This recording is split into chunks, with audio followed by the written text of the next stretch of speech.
최근 경향에 의하면 매회 한 문제씩 나옵니다. 19회, 20회, 21회까지 매회 한 문제씩 꼭 등장하고 있으니까요. 여러분들 뭐 이 등장했으니까 뭐 다음에는 안 나오겠지? 아닙니다. 항상 유사 문제 변형해서 나옵니다. 그러니까 이 내용을 아시면은 아무리 변형을 한다 할지라도 여러분들은 충분히 맞추실 수가 있다라는 거 한번 보겠습니다. 자, 전세는요 토지세입니다.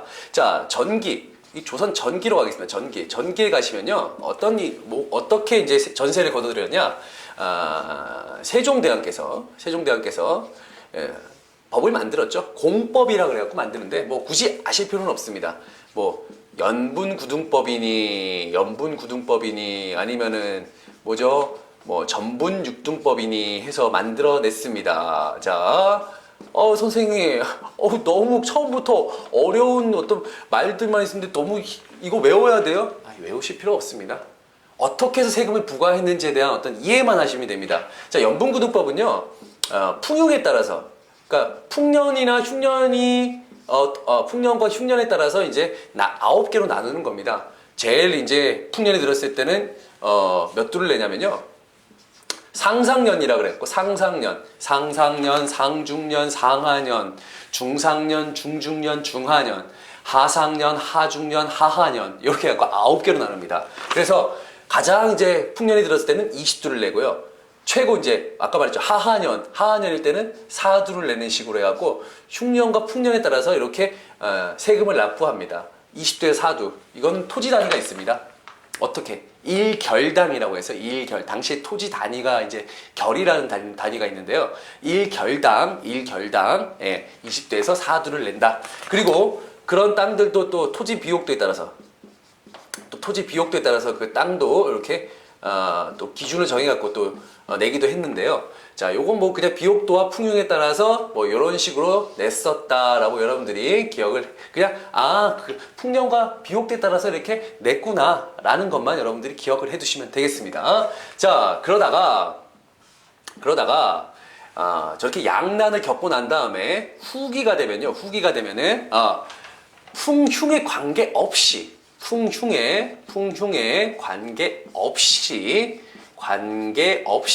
어떻게 일결당 몇 두?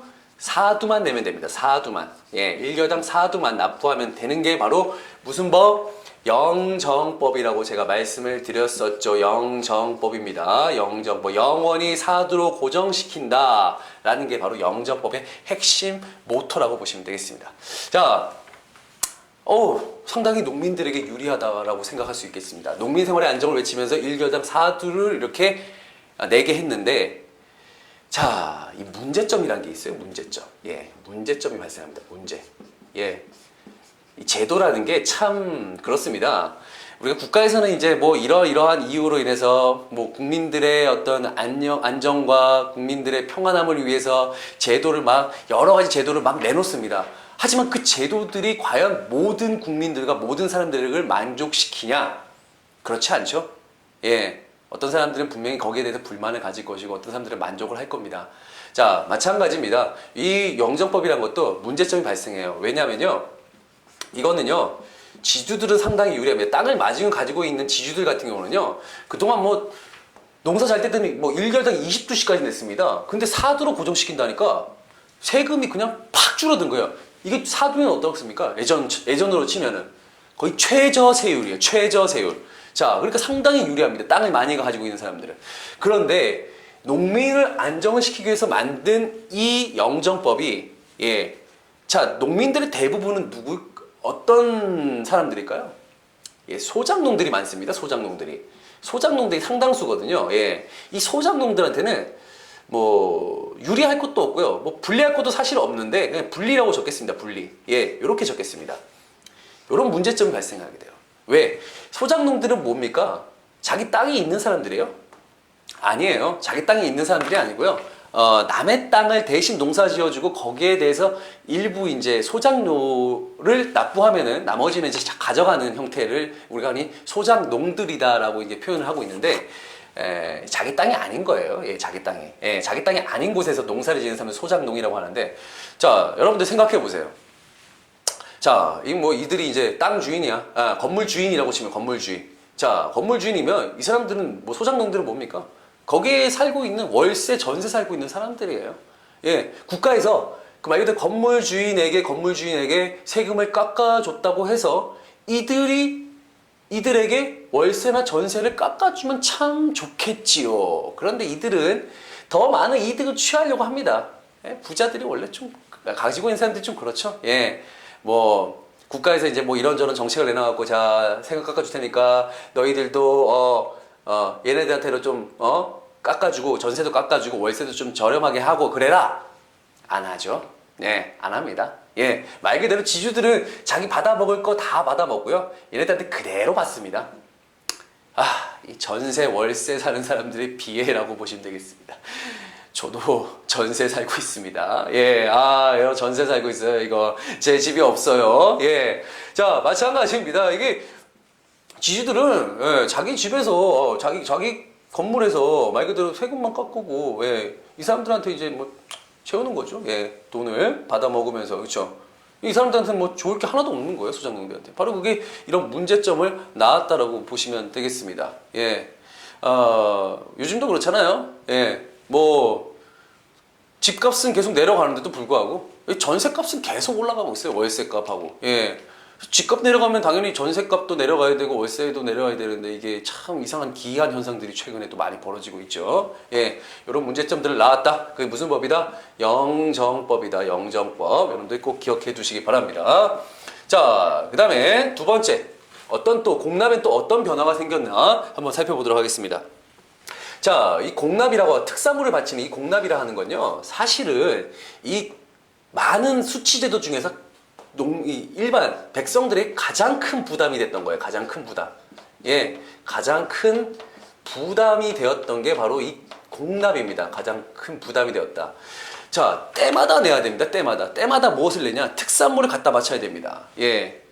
자, 그 중에서 이 중간에서 이 농간을 부리는 작자들이 나타나요. 네, 중간에서 농간을 부리는 작자들이 나타나는데 이 방납업자들이라고 하는데, 자, 제가 말씀드렸죠. 예, 이 공납이란 건 이 특산물을 갖다 바치는 겁니다. 특산물. 자, 특산물을 갖다 바치는데 어떻게 요거 하나 적겠습니다. 특산물을 어떻게 갖다 내냐? 집집마다 원래 집집마다 냅니다. 집집마다. 이걸 또 다른 말로 이제 가호 기준으로 낸다. 가호마다 돈이 있거나 없거나 부자거나 가난하거나 다 집집마다 내는 양이 있습니다. 예, 이게 바로 특산물, 바로 공납입니다. 예, 집집마다 내는데 만약에 하나 예시를 드리겠습니다. 예, 제가 저기 어디에 산다 제주도 사실은 제주도에 사는 제주도에서 이제 감귤 농사를 짓고 있다. 내가 그래서 감귤을 특산물로 갖다 바쳐야 된다라고 칩시다. 예, 치면요. 예, 특산물을 갖다 바치는데, 자, 어느 날 갑자기 감귤 농사가 제대로 이루어지지가 않았어요. 그래서 제가 특산물을 갖다 바치지 못합니다. 자, 그런데 때마다 내야 돼요. 안 내면 또 강가에 가서 또 처벌받을지도 모르니까. 자, 내는데 이때 중간에 항상 누가 나타나냐?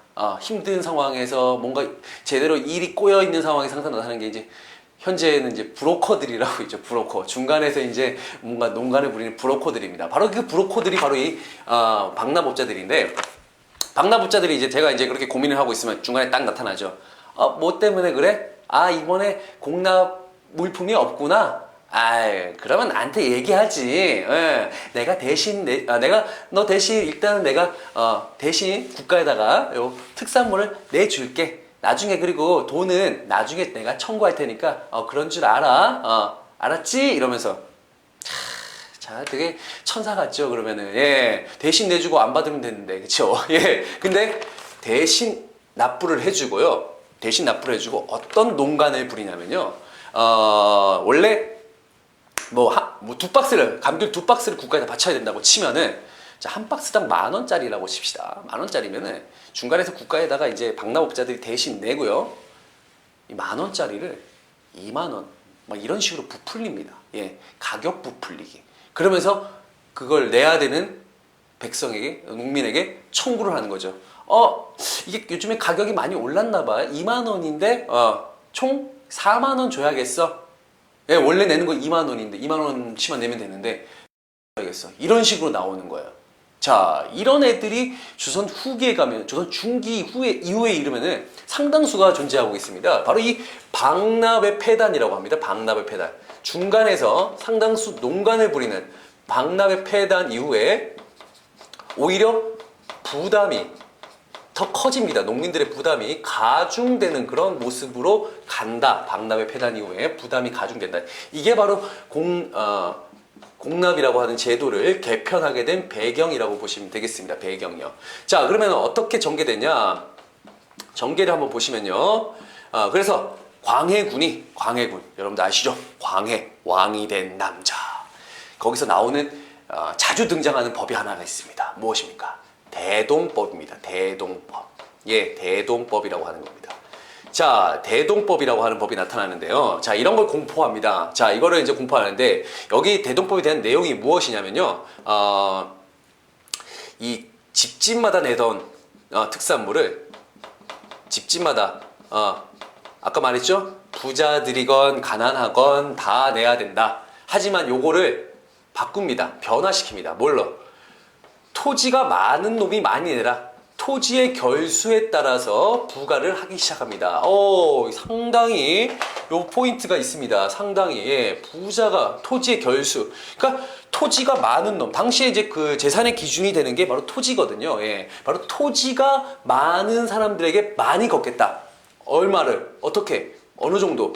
1결당 얼마? 12두요. 12두. 오, 만원. 왜? 여러분들 보십시오.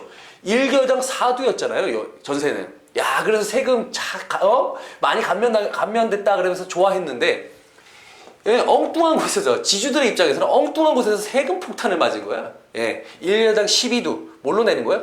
쌀로 내는 거야, 쌀. 예, 쌀로 납부해라. 예, 특산물이 아니고 쌀로 납부해라라고 이렇게 바뀐 게 바로 대동법의 어떤 핵심이라고 보시면 되겠습니다.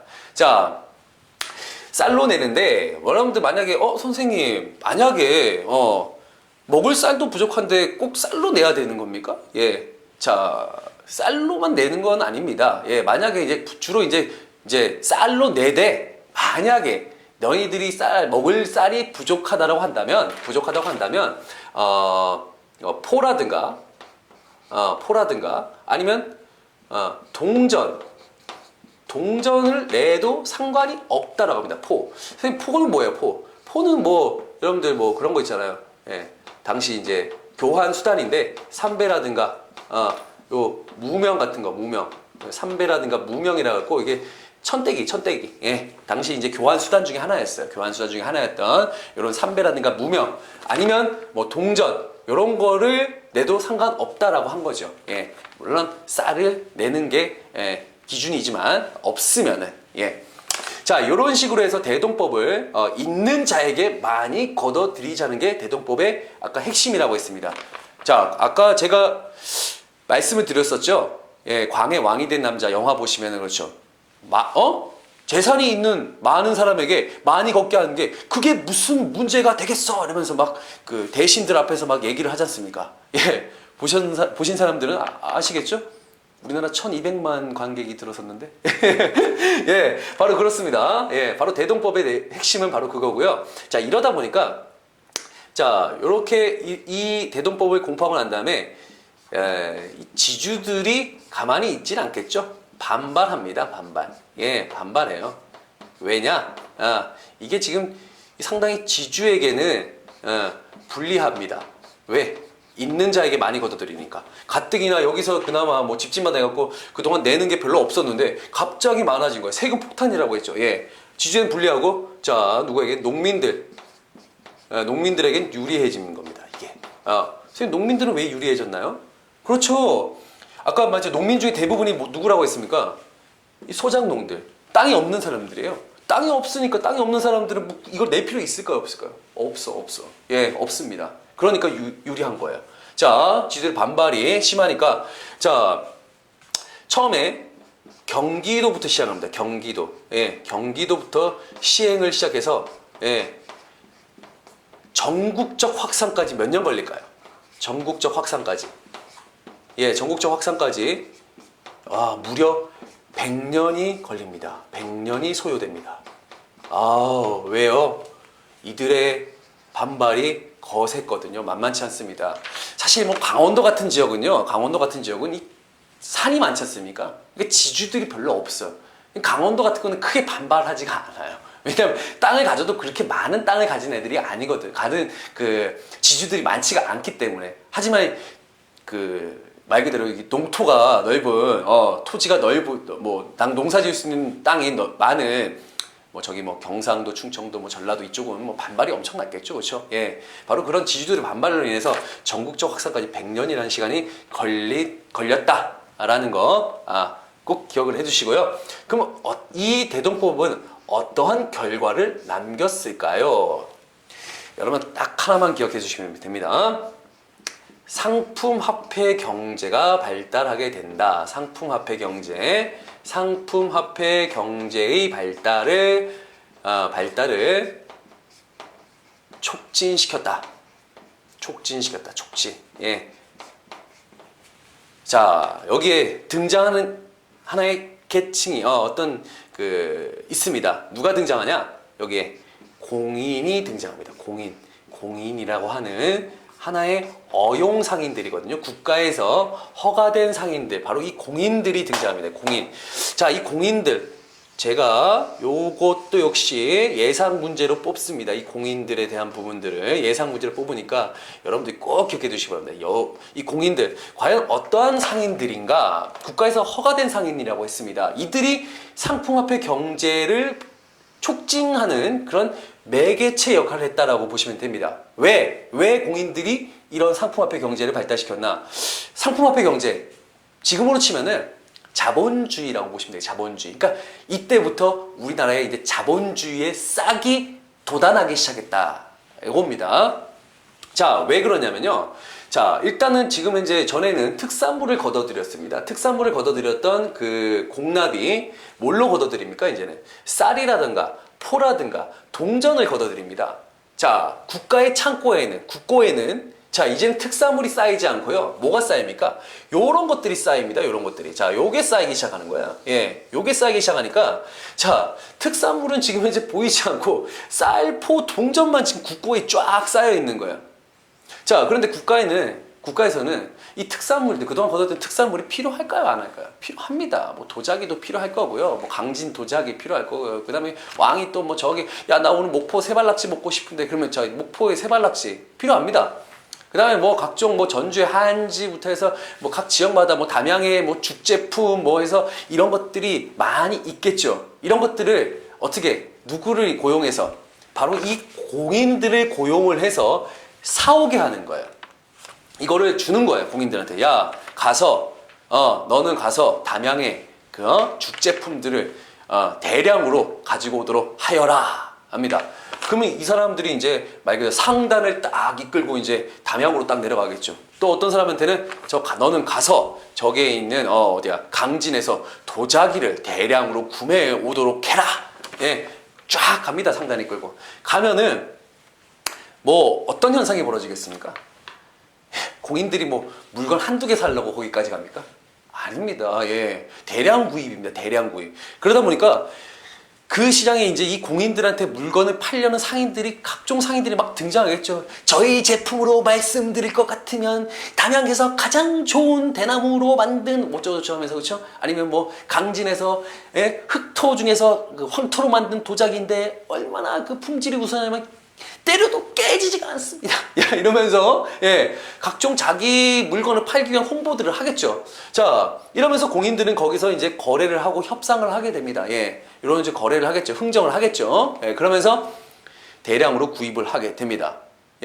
자, 이게 근데 무슨 상품화폐 경제입니까? 자, 보십시오.